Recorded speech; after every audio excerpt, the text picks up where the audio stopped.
বিষ্ণুপ্রিয়া ভগবানের যে দিব্য ধাম, নবদ্বীপ ধাম, বৃন্দাবন ধাম, পুরী ধাম, এগুলো ওয়ান্তে মানে শেষ। এই পৃথিবী যখন প্রলয় হয়ে যাবে তখন কেন ধ্বংস হয় না?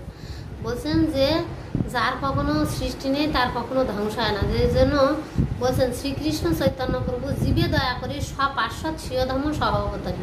শ্রীকৃষ্ণ চৈতন্য মহাপ্রভু যখন শ্রী গৌরহরি তিনি জীবের দয়া করার জন্য সপার্শ্বদ, তার যে পার্শ্বদবর্গ সপার্শ্বদ স্বীয় ধাম, তার নিজের ধাম সহ অবতার গ্রহণ করলেন। স্বীয় ধাম সহ অবতারী তিনি সহ অবতার গ্রহণ করলেন।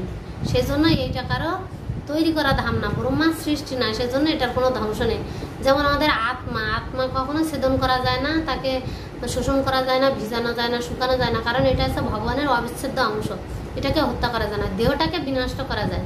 সেজন্য যার ধ্বংস আছে তার সৃষ্টি আছে, কিন্তু